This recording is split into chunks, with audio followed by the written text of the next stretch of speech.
I am Nick Shell, a certified Enneagram coach. I love talking about this book. It's really helped me understand my actual Enneagram. By the way, this book I'm going to always refer to as I'm still new at being a 6. I mean, I've been a 6 my whole life, but I just now realized it like within 2 weeks ago.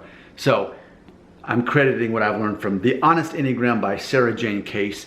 If you'd like to buy this book, it talks about subtypes, and that's really one of the strengths that this book has. If you'd like to purchase it, there's a link right there. It takes you to Amazon. You can get it cheaper than I did. I'm gonna do a safe landing on the sofa, off screen. The book's okay, because you know, 6s and safety.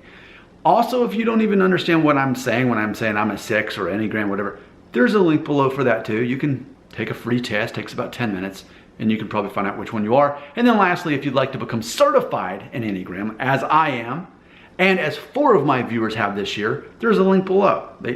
Those other 4 people, who I don't even know, clicked a link, got certified, and who knows how much greater their life is. I mean, hey, I can absolutely tell you the quality of my life has improved so much this year since I've got certified for Enneagram. There's no way around it. I'm so grateful for what I learned. So here's what I want to talk about in this video is 6s are focused on safety and security. And it's interesting because now that I know this about myself, I can understand better the concept of safety in numbers, and specifically this idea of fitting in, even if you're standing out in order to fit in. So I'll give you an example. You know, my whole life, I have worn things or done things that made me stand out, and I wasn't afraid to do that. I enjoyed doing it. And that's why when I first heard about Enneagram, I'm like, oh, so I'm a 4, I need to feel special. No, that's not it. It ultimately was my version of fitting into society is to be the guy that stands out. I'm gonna quote the Wallflowers because it's loosely translated. There's a song by the Wallflowers called The Difference. And the chorus says, the only difference that I see is that you're exactly the same as you used to be. Now you have to struggle for that to even make any sense. It's kind of one of those things. Ultimately, a person like me fits in better by standing out. A person like me has never experienced peer pressure in my life because I've always wanted to do the opposite of what everybody else is doing. I hate trends, I hate cliches, but I'm a counterphobic 6, wing 7, sexual subtype. So of course I'm going to do that. Of course I'm going to do the opposite of what everyone else is doing, just out of spite to make it very obvious I'm not conforming.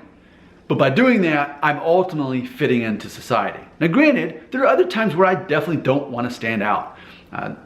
For example, I recently joined this men's fitness group. I meet with them 3 days, 3 mornings a week. Like I get up at like 4:45 a.m. to go to this thing. And I'm pretty physically fit, but some of the exercises they do, most of the guys are better than me. So I'm just struggling to be in the middle because I don't want to stand out in a bad way. Nor would I actually want to be the first, because then I think there's a higher pressure that, oh, well, he's the best. And then there's a higher pressure. So I think I've always actually gone with this concept of safety in numbers for that. So it's interesting. A lot of 6s will do things to fit in, and then other 6s like me, the counterphobic, may do things to stand out, but that's their version of fitting in. And if I haven't already mentioned recently, I want to talk about my whole dodgeball effect in life.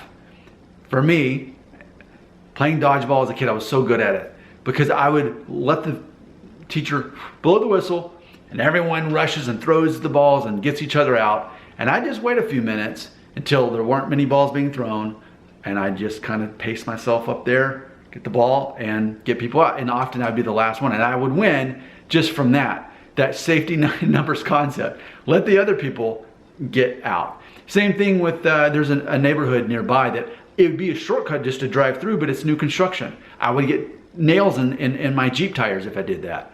So right now I'm letting all the other people take that shortcut, let them get the nails in the tires, because I don't want to do that. So much of what I do is safety in numbers. And in fact, if you haven't noticed, I like to write songs and put them on this channel and then do a video for the song explaining why I wrote it, and you'll see the Enneagram inspiration behind it. An upcoming song idea I have is to have one that's talking about safety in numbers. I realize now it's such a common theme for me. So it could be that you're a 6 like me that has always stood out, but ultimately that was your way of fitting in. And I can accept that now. Do I just always want to fit in like most people, like the whole peer pressure thing? No, but to some degree, it's a core value of mine to feel security and having a various network of various types of people in my social network. And somehow that's my way of fitting in. I guess it's a little bit of paradox, but again, I am counterphobic 6, so that makes sense. So, can you relate to this, whether you're counterphobic or not? I'd like to hear from you. I would. I like talking about this stuff. Your comment belongs right here.